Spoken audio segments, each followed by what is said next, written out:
Hello and welcome to the North America Gaelic Football Podcast, the home of Gaelic football here in North America. I'm your host, Gareth McEnaney.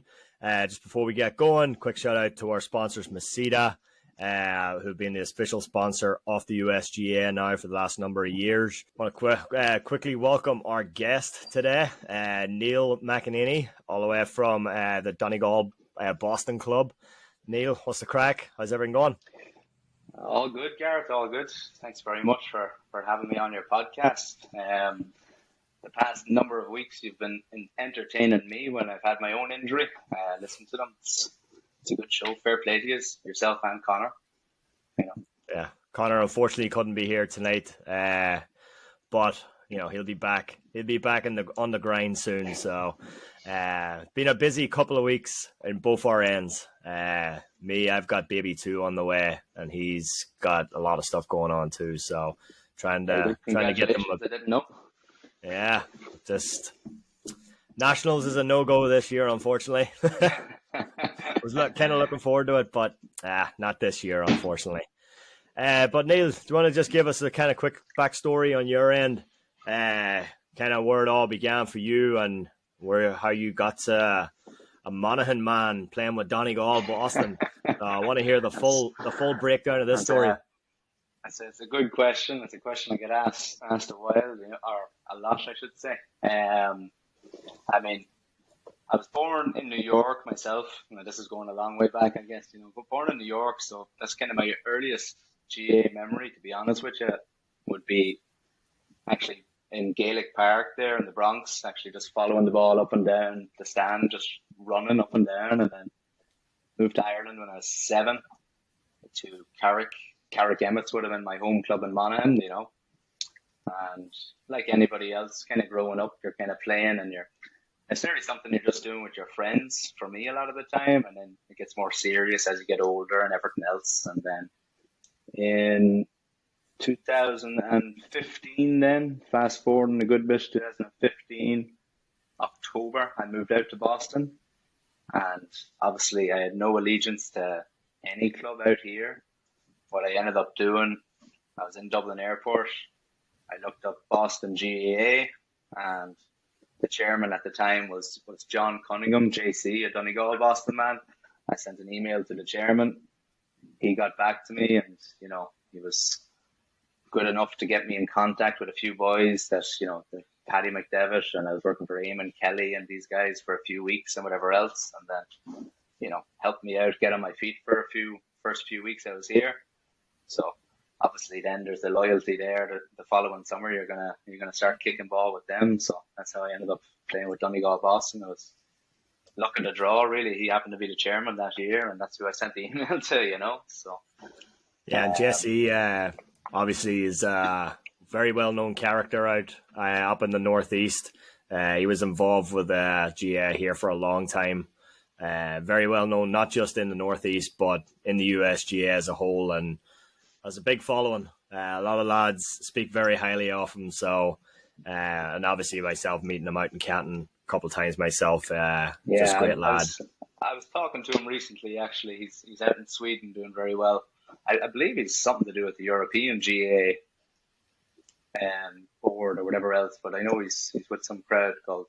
I followed him on Facebook. I don't know how to pronounce it. I'm going to butcher it. Gavfla or something like that. Maybe he started the club or something along those lines. But yeah, he's still very much involved with GA, and I think he's one of those GA men that always will be as such, no matter where he'd end up. So yeah, I think one of the boys, John Young from Pittsburgh, actually was back at his wedding. I think it was like in the summer or in the spring, was it? Like a couple of months ago? Sounds right.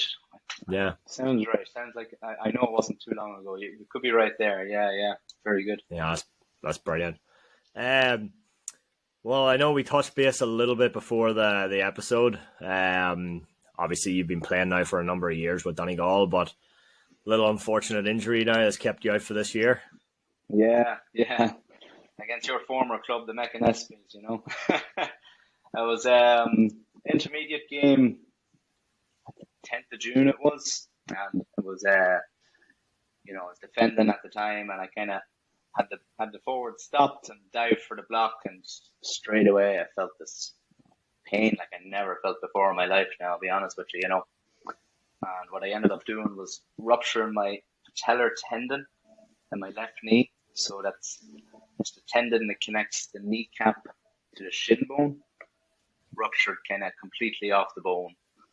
So it's one of those that was rushed to the emergency room, ambulance then, and what the doctor said, he said the only real solution to this is surgery, and your recovery doesn't start until the surgery. So, like that, I said, okay, how quick can we get the surgery? Had the surgery done within the next week, and then the recovery starts from there, you know. So That's got to be a tough one, especially early in the year. You know, and I'm sure, obviously, the club has been brilliant to you. You know, whatever you need, whatever, you know, providing as much help as they can to you as well. without a doubt, definitely so, and it's something that like you see with the Irish community out here all the time. I mean, in my own case, I'm kind of in a very kind of, I would call it fortunate um, situation in a number of ways. I mean, my wife, Victoria, is a nurse. So straight away, it's kind of like she knows what to do, and she's been unbelievable to me, obviously. And I owe her a lot now in the next coming weeks as payback, I guess, you know. And then, and as well as that, my job has changed. I work with Devro doing the gas, but my job has changed in the last number of years where I'm office space now.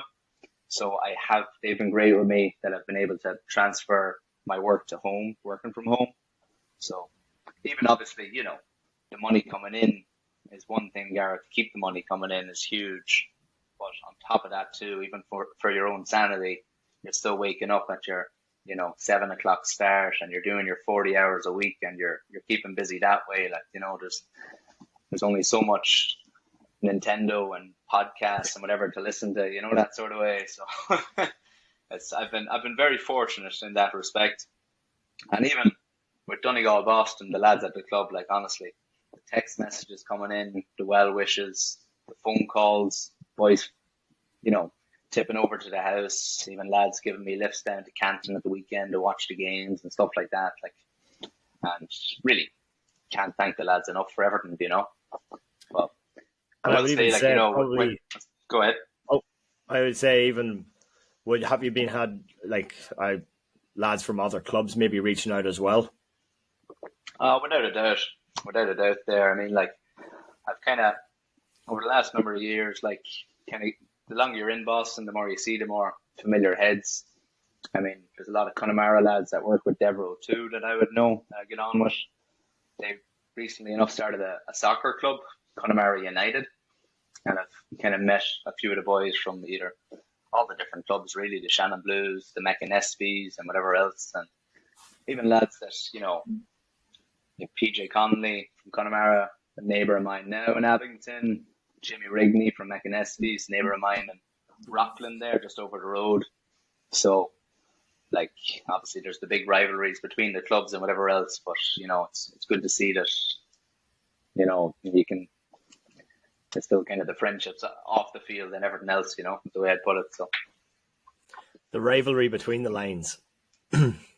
Rivalry between the lines. That's the way I like to leave it. Like, you know, just kill each other and say whatever you want on the field, and then after that, just, you know. And that rivalry is good, like, you know, because it obviously keeps the motivation going. It keeps the standard really high too. You know, obviously there's a massive game this weekend between McEnaney and Donegal, which I'm sure you'll be out watching, which I'm sure we'll probably talk a little bit about as well, because that's going to be a cracker. I mean, Donegal and McEnaney is like, that's like must-see TV. That's like pay-per-view right there. You know, that's Are you putting it on YouTube? Planning on it. Planning on it. Yeah, that's planning on it until my wife calls me to say, "Hey, listen, I'm in labour. Get the fuck back to Worcester right now."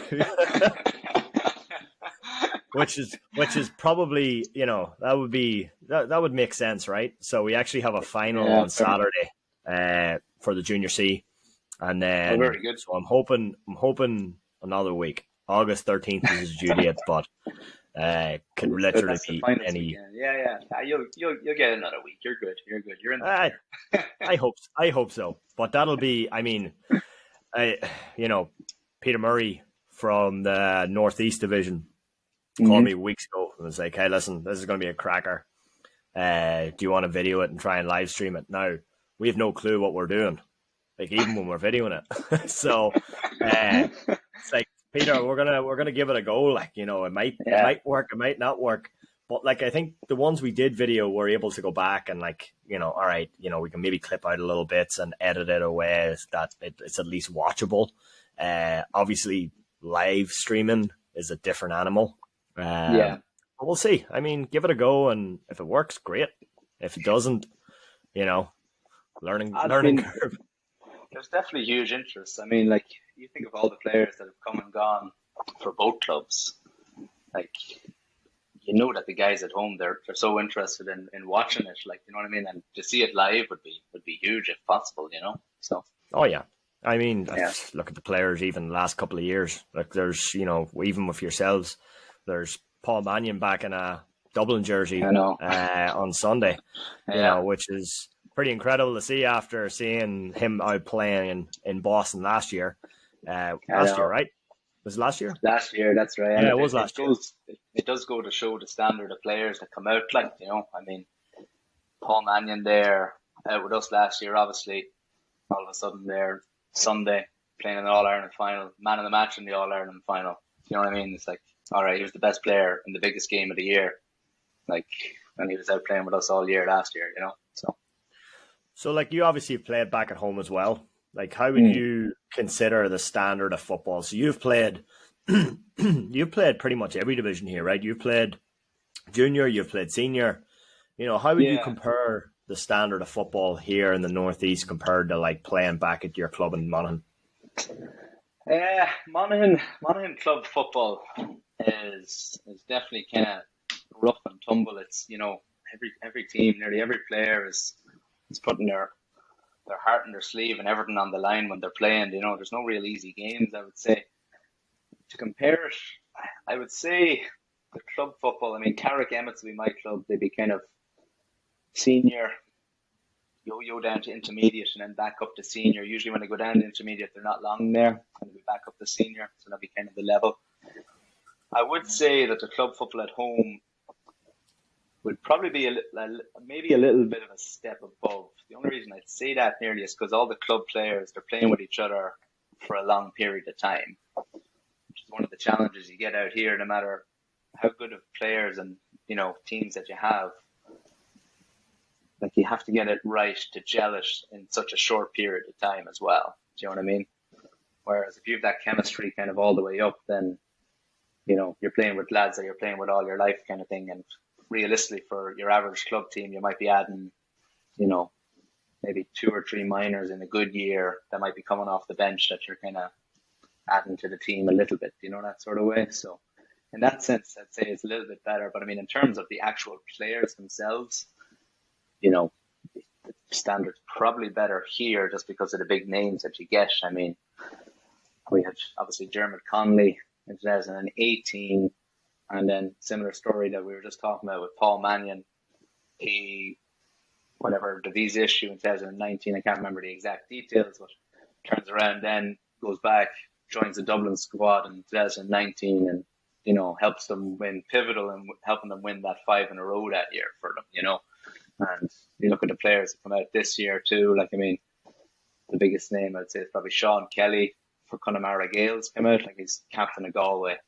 And obviously Galway didn't have the year that they wanted, but a lot of people were tipping them early for, All Ireland success too. So player wise, there's definitely the standard be better out here, but just in terms of how teams gel, I think that the club teams at home would have the advantage there.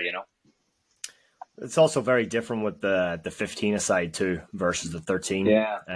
We've had, you've seen players come out over the years that, at home on a 15 aside, might suit them a lot better in a 13, especially on a 95-degree day in Canton when it's hot and humid. and it's like going for a run in the mountains. It's so different. There's just so much running. There's so much space. Like if you're a cornerback, you're in no man's land out there. Good luck to you. Good luck to you. I know. I mean, hey, preaching to the choir there as a defender, nearly primarily. It's like I'd be happy enough if we changed to 15 aside out here as I'm getting older. To be perfectly honest with you, trying to catch up with some of these young fellas that are coming out. Absolute But flyers. So many players coming out with just backs, pace to burn, and pace is just huge out here too. Yeah, and the wing backs is like, even being a wing forward is just as equally the worst position, because the wing backs are literally just playing attacking like pretty much the whole game. So it's a very interesting one, like the difference. And yeah, you're right. Like that chemistry does play huge. I mean, do you find Garrett, like, I mean, that it's kind of nearly, it's so exciting, the 13 aside in so many ways, but it's nearly similar to hurling, where even if you were, 4 points down, 5 points down maybe, but not long to go, you still got a chance in Canton 13 aside, because the goals can bang in so quickly. All of a sudden you get a 1-on-1 or a 2-on-2, and it's just, it can happen so fast, Was that kind of like an entry into the final a couple of years ago in 2019? What was it, 7 points down? I think Robbie touched base on that one. What was it, 3 goals in like less than 5 minutes? It could have been. Well, not on purpose now, not on purpose. It happens all the time out in Campton, but I mean, without a doubt, that was kind of, I mean, you look at it, you can look back now.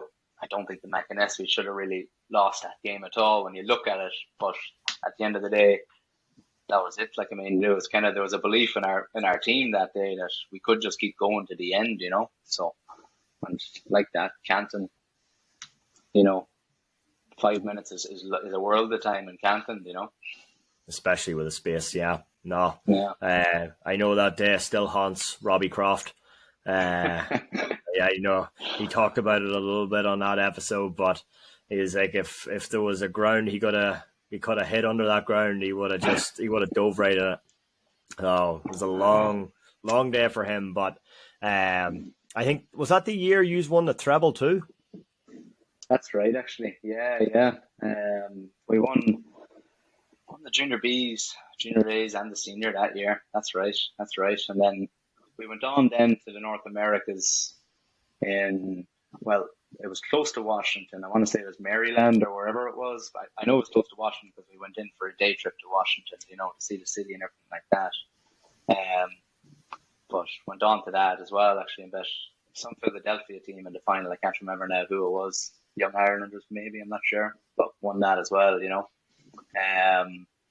Yeah, I mean, geez, it really was a hell of a year for us as a club, like, and even for everybody involved, it was just, the trainings were great all year, kind of everybody pushing each other on, and it's great the way it's done out here. And obviously the B final will be first, and then, the B's win, all right, pressure on the A's now, A's get over the line, and then it's like, okay, shit, like the seniors, we got to win here, Yeah. So. No, it's a hell of achievement. I mean, I don't think there's many clubs, or if any clubs, that have won a treble, in one sport, as in Gaelic, like, so for men's football, and one thing that, we've talked about even with Robbie and other people, you credit any club that can put out 3 teams every year, and Donegal do that every year. Like, it's phenomenal to see. I mean, you're kind of in the camp there. Like, what does training look like for you on like a midweek? Like, how many lads do you have down there? Yeah, I mean, this year, to be honest with you in particular, I don't know what it is about this year.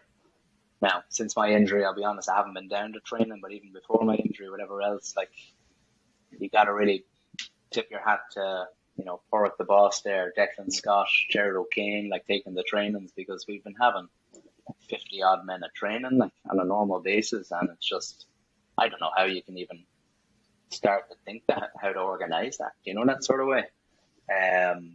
But the truth about it is, like, it's kind of just grown and grown, and I was kind of appointed secretary this year, and you get emails coming in, and you talk to them and say, okay, if you're living nearby and come down to a training and see if you like it, you're not going to turn anybody away for a start, so see if you like it, see if you like the guys, and come on ahead and join us if you want then, so it's kind of grown that way. But yeah, the training's been good. Like, it's always kind of good. You have a lot of lads like myself, I guess, but even more lads that have been around for a long time, player-wise, that kind of push the standards higher and higher as much as they can every year. And even it's kind of the good home base then for anybody that comes out for the summer. They realize, okay, this is the standard. Like, you can't just be coming out and, fucking about and just saying, all right, I'm just here for the summer. It's like, all right, we're here to try and win, or do our best to win here. Do you know what I mean? So, well, 50 people training. There's senior clubs at home that can't even get half of that for training sessions. Yeah, I know. That's pretty impressive. Yeah, definitely. So, and actually, so we had training tonight, and we had 20, and like trying to organize, and like that's great for even us. Like, we're still a very young club, and to have 20 people training is fantastic for us, for most clubs. Course, yeah. But trying to organize 20 people, it's pretty much like, all right, you try to do a full game, but how the hell do you do that with 50 people? You end up kind of having to split it up a little bit. I think is the best way you nearly have to do it, because obviously there's the varying levels. You have the Americans that are coming in that have never played the game before, that are brand new to the sport, and you have obviously the German Conleys, the Paul Manions, or whoever the big names out are that are best in Ireland in a lot of cases. So you kind of end up towards the middle of the summer, you end up having to split it up in that sense. You still do the warm up together and the cool down together and everything else, but that's just credit to the lads, really, to be honest with you, to keep it going that way, because there's no way you can keep 50 men happy, that sort of way. So yeah, do your best. And it's also good to have some of the newer players, and maybe some of like the players that are thereabout, and maybe need another year or two just to get to that level. It's great to them to be around people like that, where they can learn from them and kind of like almost pick their brain. It's like, hey, what can I be doing here? What can I be doing there?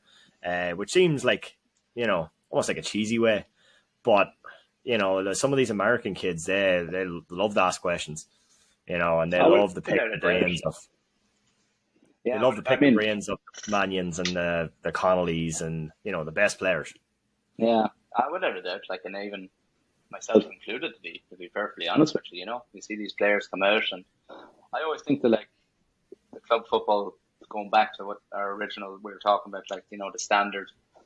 I think that maybe the preparation and stuff, even at club football at home, might be a little bit better than ours. I think Robbie was even talking about it when he was talking about like boys coming out doing their band work and their rollout and whatever else. Like, it's kind of like we should be doing that too, and it's something that we've all kind of started doing as well. But I feel like they're just a few years nearly ahead of us. There's always something that they have that.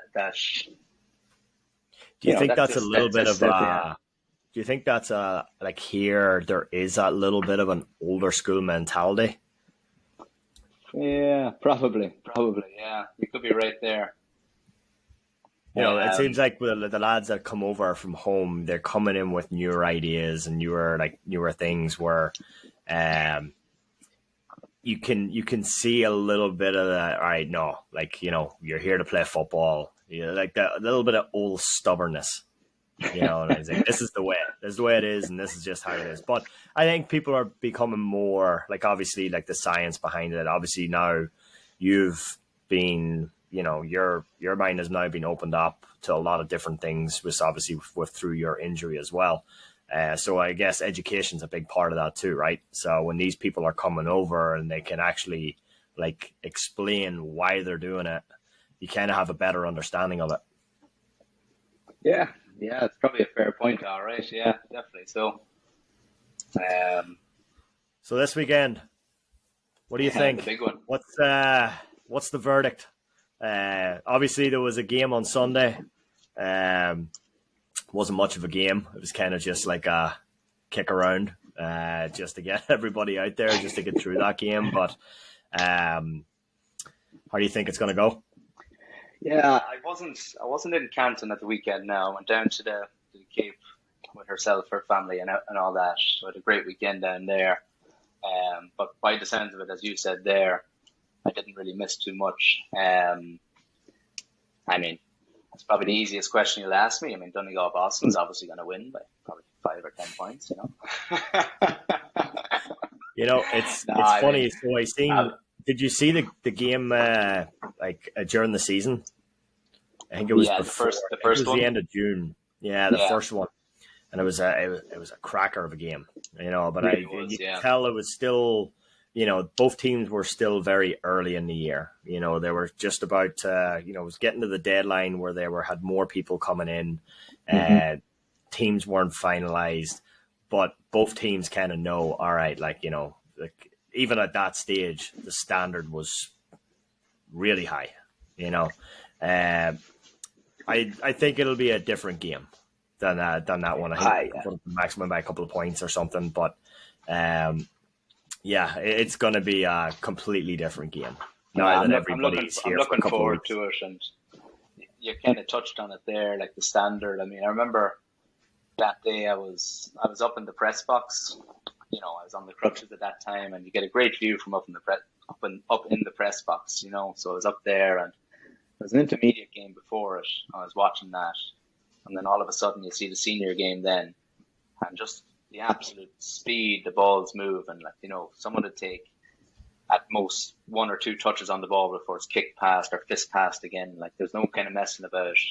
And it's just you talk about the levels. Kind of obviously it's the same skills, it's the same whatever, but the levels in terms of just the speed of the game at the senior level, even compared to the intermediate, it is it is shockingly fast, especially as a 13 aside. You're looking at it, it's like, but I am looking forward to that to the game now at the weekend. Like I mean, to be obviously it's kind of tongue in cheek joking a little bit there, but it's going to be tight. I would say. I mean, the Max, some serious players, so do we as well.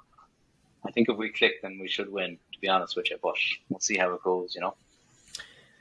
How do you explain that rivalry to anybody that doesn't, maybe that isn't familiar with the Northeast, because that's been something that's been brewing for, probably since I've been so I came to Boston in 2011, started playing in 2012, and the Max rivalry, the kind of Donegal, that rivalry was just starting to really brew at that stage. How do you explain playing in that game, especially in a final or a semi-final?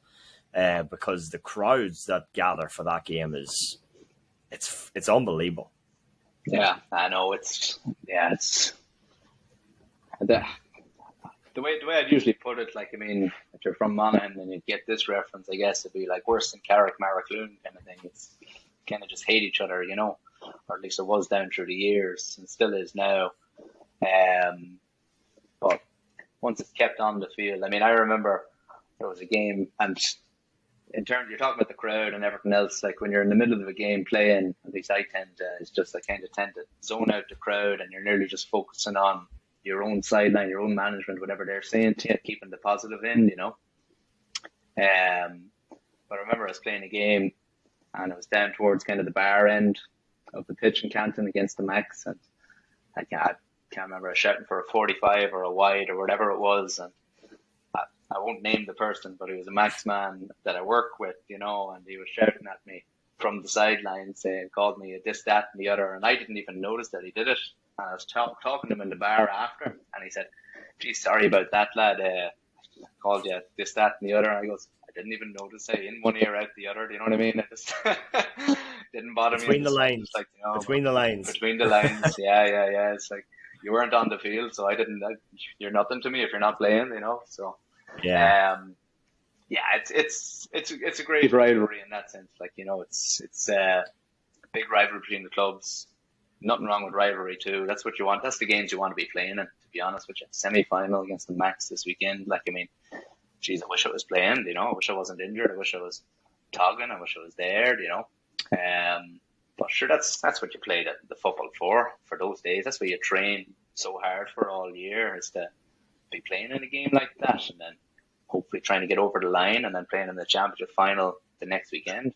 That's what we play football for, really. You're trying to win as a team and everything. So, and it's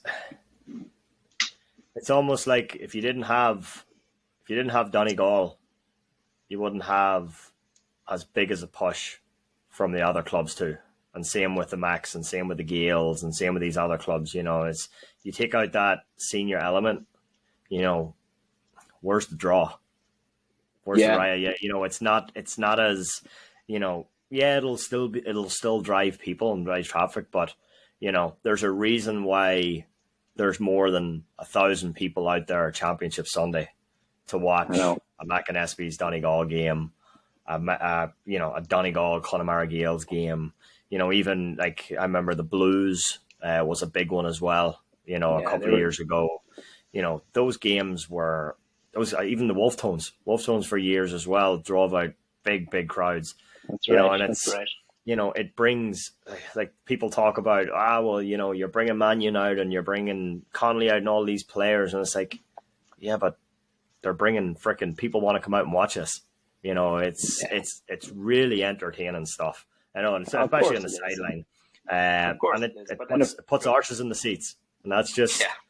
That's the truth. That's the truth. But and I think this year, I know you probably heard a little bit more on your end, but you had that Italian Cup this year, that probably hurt a couple of teams, because I'm sure, I know there was a couple of lads talking about coming out from some of the counties like Down, and I think like Meath and Laois and stuff. Laois had a couple of lads out a couple of years ago.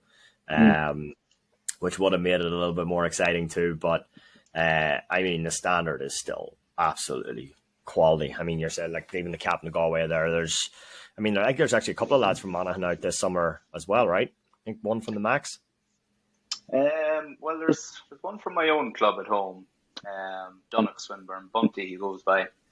He's been kind of playing with our intermediates. And then you have David Gartlin, maybe from Dunamine, which will be just outside of Carrick Emmets as well. He'd be playing with the seniors now.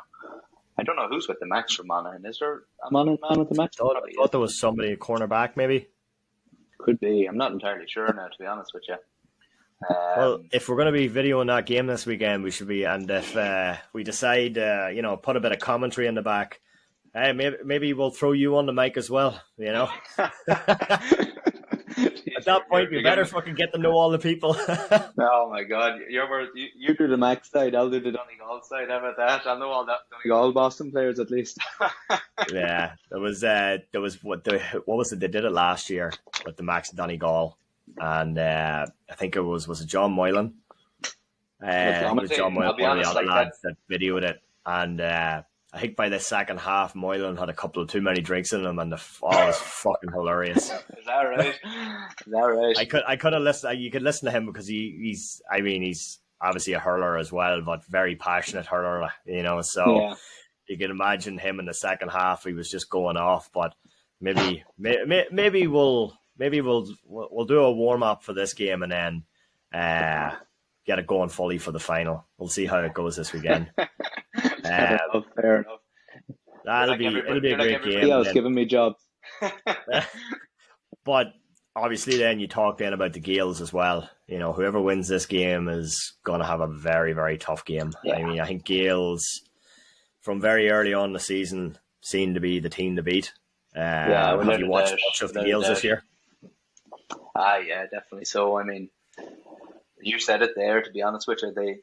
Obviously, they're not unbeaten in the league for no reason, we pulled them back to a draw in our first game. I think Yank kicked an unbelievable point in the last minute, like our goalie coming out, obviously to salvage the draw, but they're definitely the team to beat. They went big this year, which they usually do, and they're kind of a credit too, like they consistently every year, 3 teams, and always competitive too.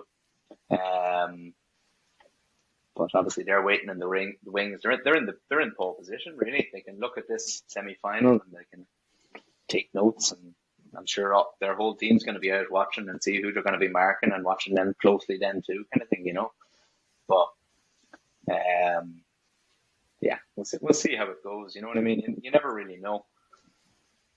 So that video, that game was actually, I think that was the first game we filmed, and we put it on YouTube. Yeah. And we actually, I was watching it through, and I'm like, Jesus, I'm going to try and make a clip of this. How many views do you think it got? How many views do you think it has on TikTok? Oh God, no idea. Yank could be listening to this, and his head is just going to get bigger and bigger and bigger. Take a guess what it's at. I don't know. Would it get to 10,000? Would it get that many? 91,000. Jesus Christ. 91,000. So, and the comments. That's more than the population of Monaghan. Yeah, 91,000 views. So, 91.8. Sorry, Yank. Don't want to take, that extra 800 away, Let's see, can we get it to 100,000, lads? Let's see, can we get it to 100,000? But you know what? As soon as I clipped it, I'm like, oh, this is going to be good. This is going to get some serious hits. I think within the first, I think I text Yank, and I'm like, this is only up a day, and it was at 20,000 views. No way. It was unbelievable. So, and if anybody hasn't seen that clip, what a score! I know. Well, even to be honest with you, it's kind of great that you did it, because I was at that game, and you just remember him kicking it over the bar, but then your clip of it, he picks the ball up nearly on his own 45, but he actually nearly spun a man too, didn't he? There was nearly a breaking ball that he had to get away from a fella. You know what I mean? Yeah. It was a fantastic point. It really was. So yeah, the sweeper keeper. Keeper. That's how the Gaelic football's evolved, in fairness. So. Yeah, and it's not a bad thing either, because it's actually great to have goalkeepers that you can turn around, and if I need to put it back to them, it's there is an option, So especially at the senior level, if you can't come out with that ball at the senior level, you're probably not going to make it at that level. Yeah, I mean, you say that too, though. But how many times did Cluxton come out with the ball on Sunday? But he can if he needs to. That's true, and he also did get 100% of his kickouts out. I think that was one of the stats that was going around. 23 out of 23. He makes up with it, but with so many different spots. Yeah, that's true. That's true. So yeah, that's obviously this weekend, and then. So you're going for a 5-6 point Donegal. Who do you fancy then? What's your thought? I mean, if I want a patellar tendon after this weekend, I'm going to go with the safe side. No pun intended there, but yeah, no, I think it's going to be a great game. I think it's going to go down to the wire. I think it'll be probably a 1 or 2 point game. It's watching all the games. They've all been so close, so tight. Obviously, I'd love to see Max win it. But honestly, I'm just actually looking forward to enjoy watching the game. Definitely. Max come out and top, great. What's the rule? Do you know if it goes to a draw? Is it a midweek playoff, or is it extra time and penalties? Extra time. Do you know? Extra penalties too? Great question. I think it is penalties. Jeez, wouldn't you love to see a penalty shootout? I don't think it's ever happened. Down at the bar end in Campton, that'd be phenomenal to watch. So, were you at the New York game? I didn't go down. Where was I? I was in London, of all places, at a friend's wedding. That's where I was that weekend. So we actually went down to that game. Yeah, and it was weird. Lads went down too. That went to a penalty shootout. Yeah. And obviously, you had one of your lads, Shane Carthy, was down playing. Bumped into a bunch of the Donegal lads down. It was down for that game as well.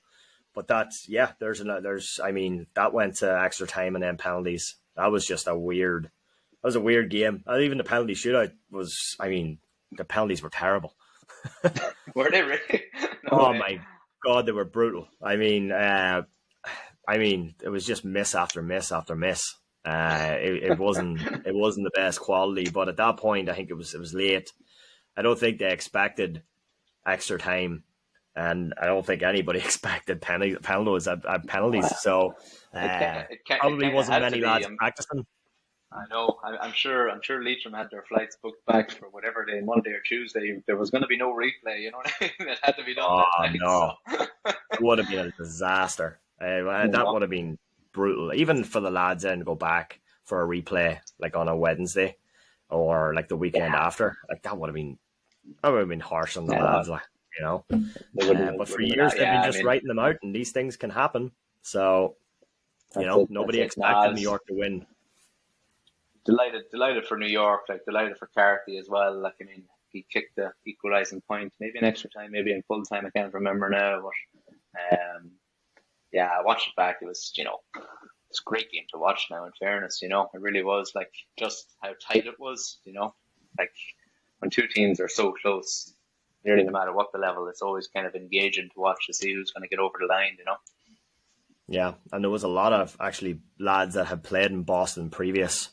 There was actually a couple of McEnany's lads that were playing on that New York team as well. So there Very was good. definitely a presence of people that's played in Boston before, which is obviously great to see. You want to see the Yeah, lads that's yeah. over here playing, and if they're going to New York playing there, it's obviously great to see them too, doing well.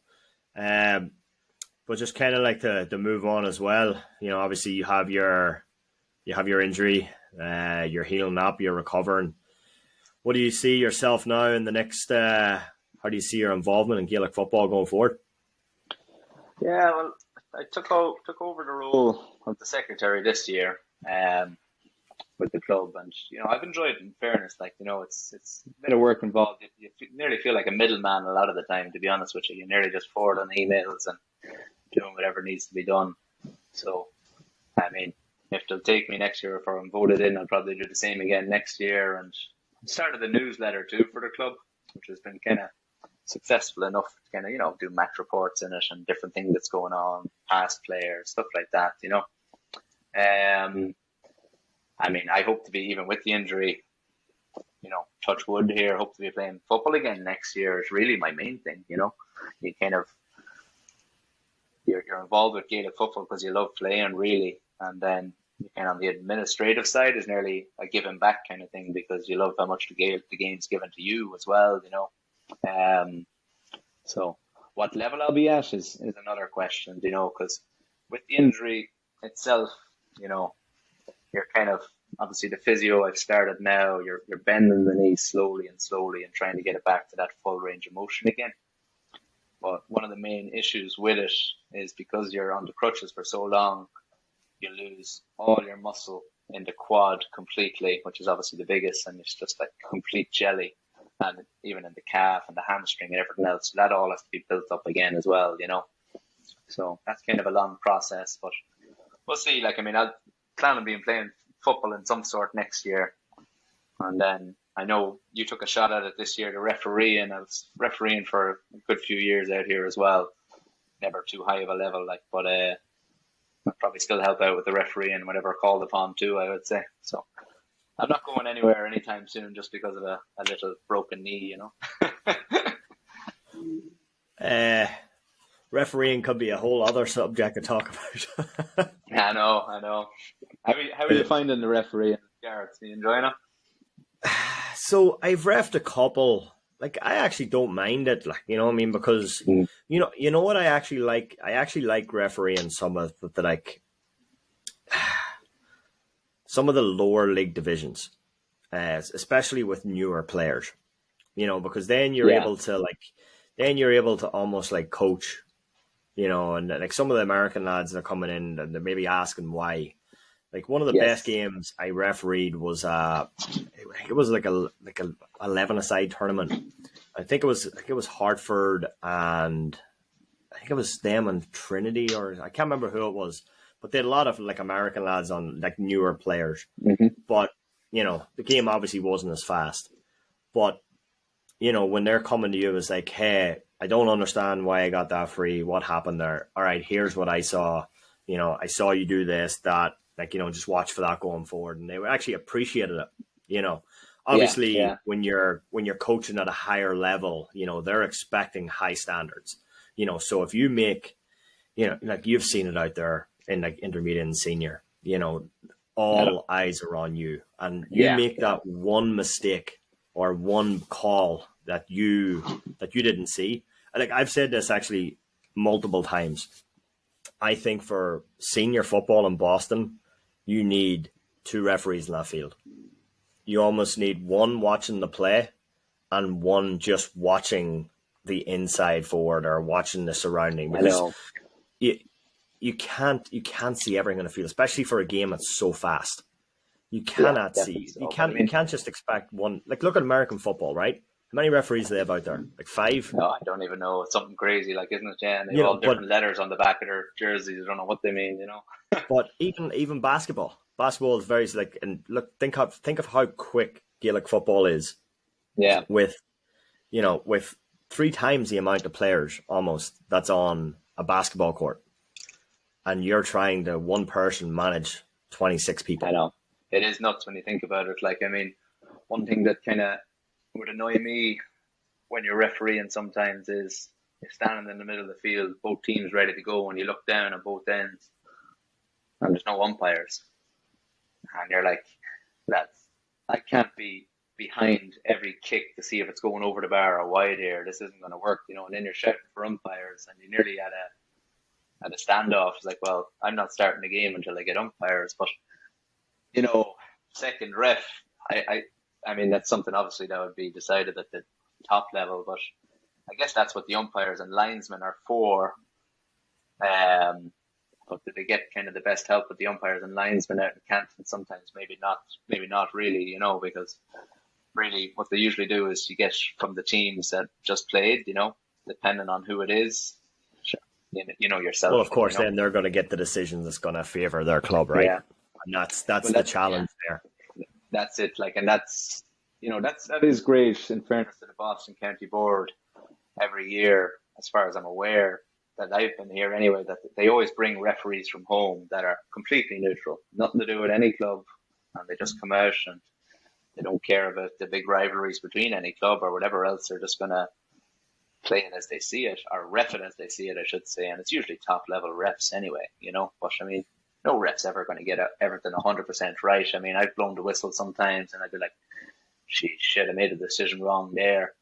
But you're never going to try and say, all right, I better even it up to just get on with it. Like, you just have to, You have to, and but at the other end, it if you don't take control of a game, it can get very ugly out there, and it can be a very lonely place out there if you're a referee I know. and you make first 5-10 minutes if you don't get control of a game, but then you have the other end of the spectrum where you have people trying to take too much control, where it just comes completely the wrong way, and it's hard to find a balance. And you understand, like, nobody's intentionally going out there to make a mistake, like, and Yeah.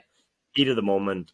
Like, I always give, like, if I'm refereeing, I always give people, like, give their initial reaction, and then just let them kind of like get that out and be like, hey, listen, this is what I saw. 9 times out of 10 they usually be like, all right, okay. Yeah. You might get the odd one or two. One thing I always nearly usually say is that I'd be fairly confident that I know the rules better than,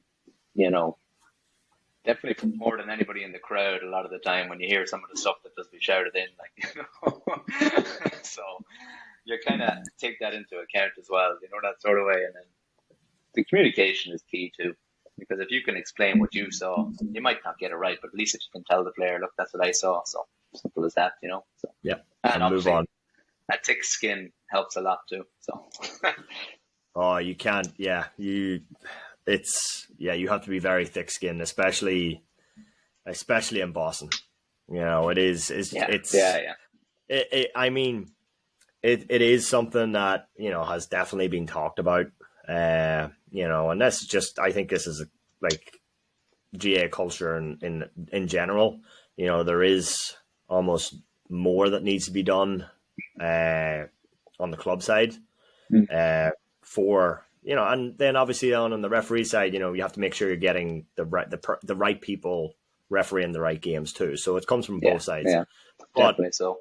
There needs to be that more of a respect for that decision. And listen, we were out there on Saturday. We had a final, of course, the adrenaline's pumping. You're out there playing, hits are going in, but, at the same time, you have to have a little bit of respect out there for the referee and almost take that third party position to say, hey, listen, they're not out there intentionally freaking call a game against you, tone it down a little bit. Let me have that initial reaction first, and then I'll be like, yeah, sorry about that. Yeah, get on with it then. That's the truth. That's it. So sure, look, the games aren't going to happen without a ref, so. That's it. And I think, obviously, having more referee courses, I think, will be super helpful. I know Peter, he actually got a good bit of he actually got a good influx of refs this year, mostly players. So, I mean, that's a good thing. But then the courses as well will be super helpful because the rules change so much. They do. I mean, did you do that online test, Gareth, at the start of the year? I failed that stupid thing twice in a row, and I think I was on my last chance, and I was like the questions of that were just bizarre.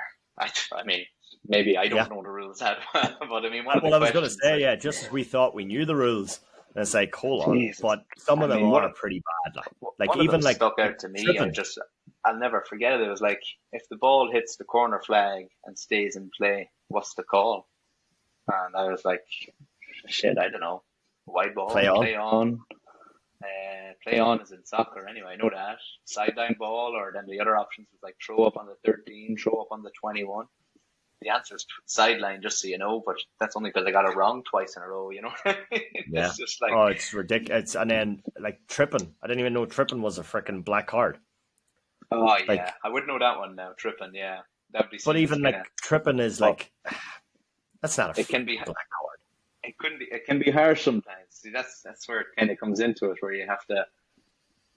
I don't know. Is it a deliberate trip, or was it just they were running past each other? So, yeah. It's again, these are just kind of rules that are just, I understand the purpose of the black card brought in to stop that, dragging somebody down on the 13 if they're in 1-on-1. I completely understand that, but I think it's brought in against that Tyrone man, Sean Kavanagh, after he did that to Conor McManus then. Yeah, there you go. Actually, I remember that, yeah. But no, we'll see. I mean, everybody has their opinions and their rules and all that stuff. But I mean, the rules are the rules, and we just have to play by them. Whatever's thrown at us. Definitely so. But then, just to kind of wrap up on the last one. So obviously, you're now secretary of Donegal. You're getting emails coming in from some of the people. What advice are you telling any of these new lads that maybe, never played football, never heard of Gaelic football, but, they're interested and they want to give it a go? Yeah, I mean, look, that's exactly it. I mean, just come on in and give it a go. Is usually what I say, And I think it's been touched on a number of times. You kind of compare the sports here. It's usually nearly a school's thing, the sports here, and even you get kids playing in college level. But then after college level, there's really not too much sports clubs kind of about. Well, the Gaelic football club's always here, So it's like, come. I mean, we got a kid he's from Florida studying in MIT. He just emailed the club, and like that, I was like, yeah, come on ahead. Try it out. Soccer player and volleyball player. He loves it, Advice, I mean, for us as well, Jack O'Brien there, he's taken on an evening of his time every week, actually, to be honest with you, where it's separate training, where it's just focused on the skills of the game. Literally, I actually never been to one, but I think he just takes some of the newer players, some of the lads that just want to work on their kicking and fist pass and whatever else, and just all ball work as far as I'm aware, which has been great and fair play to him for giving up an evening just to take them lads, to bring them on to another level, So there's two things there, actually. Is he doing specific trainings with them people, or is it just going for kicking arounds? Or Doing specific trainings with them where, I think like most clubs out here, you train the 2 nights a week kind of thing. He's taking another evening where he'd text into the group chat just saying the kick around, and then he would, it's not going to be your physical kind of hard running or, whatever else. It'd be more just focusing on the skills, which is huge too for the players, because obviously sometimes they can be left behind if they're going straight into drills with the training, whatever else. And you know yourself, sometimes you get frustrated if the drill breaks down. You don't want to be the fella that with the handling error, the drill breaks down. So it's easy for us when we're playing all our life and you're playing since you're a kid. Like, it's like, geez, just kick the ball 30 yards straight. How simple can it be? You know what I mean? But for someone new to the game, then it's a tough skill to learn, So Yeah. And second thing, I'm actually curious about this newsletter. Where can people, is that just an internal thing, or do you just post it on your Facebook? Or it does get posted on the Facebook, definitely. It's on the Facebook. So it's kind of funny. I don't know what kind of a reach it has, to be honest with you. I use a website called MailChimp, it's called, and then I post it, send the link out then, and it gets posted on Facebook too, So usually, I started it then. When did I start? I want to say maybe March was the first one. I was doing it once a month, and then when it kind of got into the busy season, I kind of started adding a bit more. Funny enough, that video you're talking about of Yank, that was one of the things I put in that time, because I was like, geez, what a video! I'll put that in the newsletter straight away, So there we go. Different things, and a big thing of it too is you're kind of looking out for past players and how they're getting on at home and stuff like that. Like, and you'd add them in and talk about them as well, So, and I'm sure they appreciate that too, and kind of keeping that alive. That even though you've got your club at home, but it's almost like the cousin from the States, right? It's like, oh, it's great to get back and see them and see how they're doing. Yeah, well, I mean, from what I've heard, like talking to lads too, that Paddy McDevitt was telling me this, that he was saying he was at home at a wedding and somebody started talking to him about the time he was out in Boston way back in whatever year it was, and how much crack it was and whatever else, like, that sort of way. Now, we don't think of it because we're here all year and we're here every summer, but for a lad coming out just for the summer, they'll remember that for years. Do you know that sort of way? It's like, if we go to a North American final in Chicago last year or wherever it was, we'll remember that for a year because of that unique experience, that sort of way. Or if you're in the summer and wherever it is, it's a holiday that you might never forget. But for us, it's just another year. So to keep that connection with the lads at home too, it's kind of good too, So. And yeah, you're right with that. Even though we're here, but we were in Chicago too, and that was our first time our footballers were at nationals, and they still remember that weekend, and sure, they still talk about doubt. it. They still talk about the experience of getting away for the weekend with the boys, and they'll remember that trip, and I'll remember that trip for a long time. Great weekend.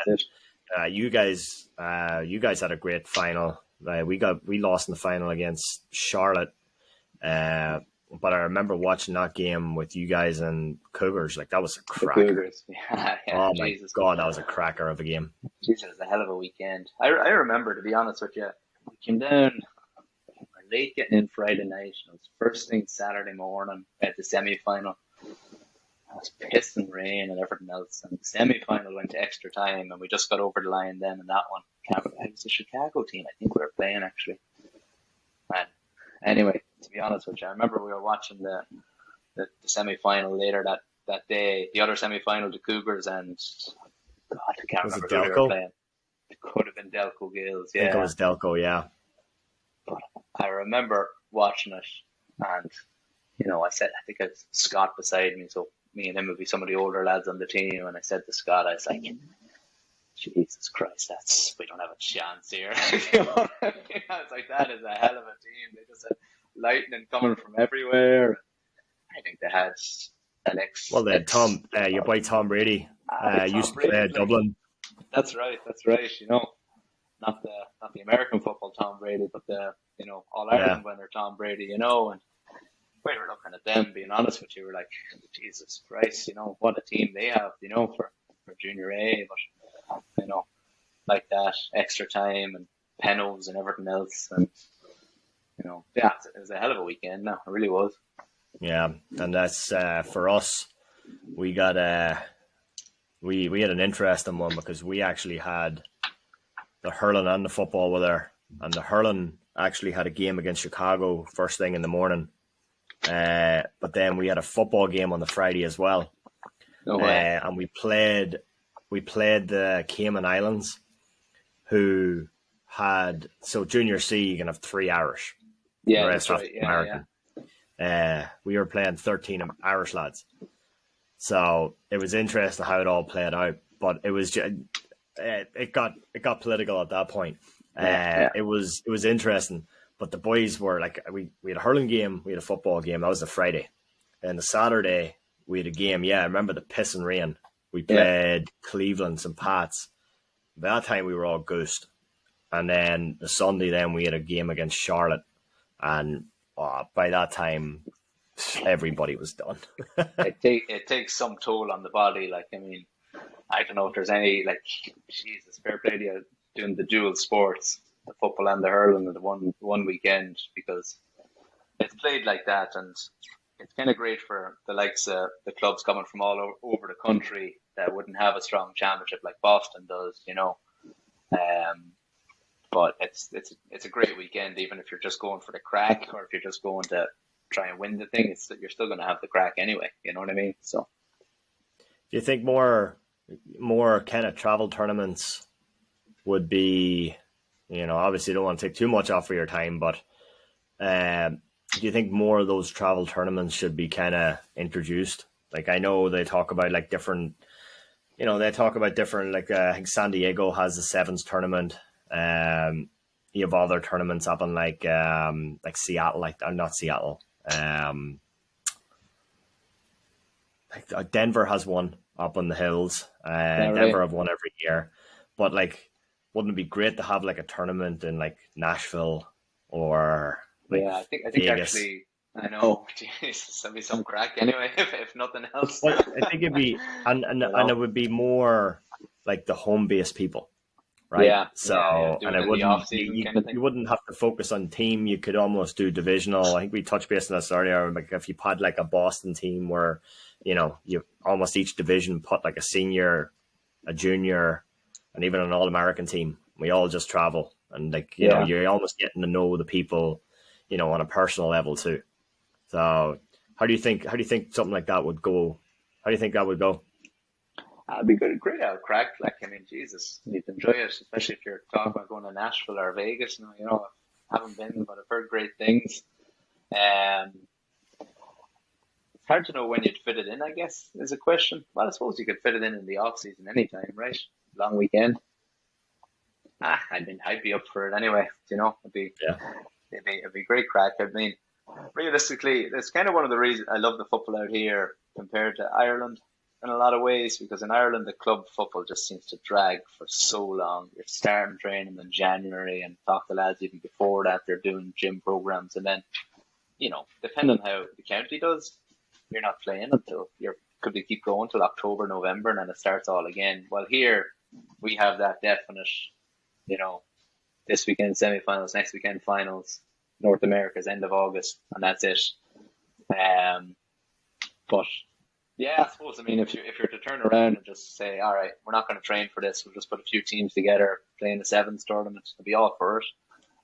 But I mean, the logistical organising side of it, you need some host cities to get down and do that. There probably should be more of a connection between ourselves and New York being so close geographically. Would be one thing too, you could look at. They talked about maybe doing them. Like, I know they used to do them in the past, the New York against Boston games. Yeah, I'd love to see them back. I'd love to see, like, and even you could do different divisions. So you could do like obviously your senior team, but you could do an all American junior team. You could do a ladies team. Make a full day of it. Even hurling, bring the hurling into it too. Yeah, so definitely. Make a full day out of it, and hey, listen, there's no reason why you couldn't do it at a stadium.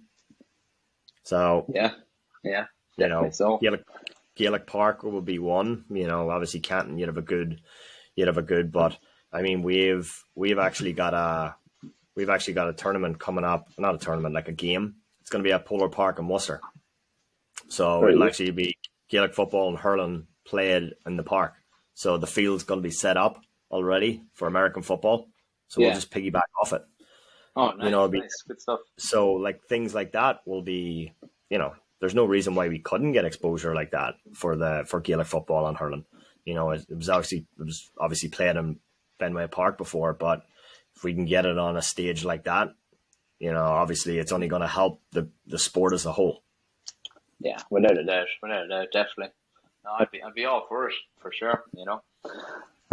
Well, we just get you back from injury first, so Yeah, that'll be the first step, right? 100%. So That's it. we'll start planning for next year then. Once you get back for injury, how about that? I don't put the brakes on at the minute, Gareth, and then put it off a year. I'll be there. No bar. But yeah, I think that's a good time to wrap it up. An hour, goes by quick, doesn't it? We talking shite for that long? We were. And could still go for another hour probably. Oh, Jesus Christ. So, but no, I wish you all the best, obviously, with the injury. I'm sure I'll probably see you out there on Sunday. 100%. Yeah. Obviously, best luck to all you and your team. Obviously, hope McEnaney's come out on the other side. Sorry, lads, but my allegiance is still with the Macs after spending many years, obviously, with them. But you're a Worcester obviously, man now. You're a Worcester man now. But listen, as much as, and when you kind of go on the outside looking in, it's obviously a great thing what you lads are doing, what McEnaney's are doing, what all them clubs are doing. 3 teams is some achievement. To put that out every year. So that's a huge compliment to Donegal, Boston, to all the lads, what yous are doing, and long may it continue as well. Yeah, thanks very much. Thanks for having me on, Gareth. I enjoyed it.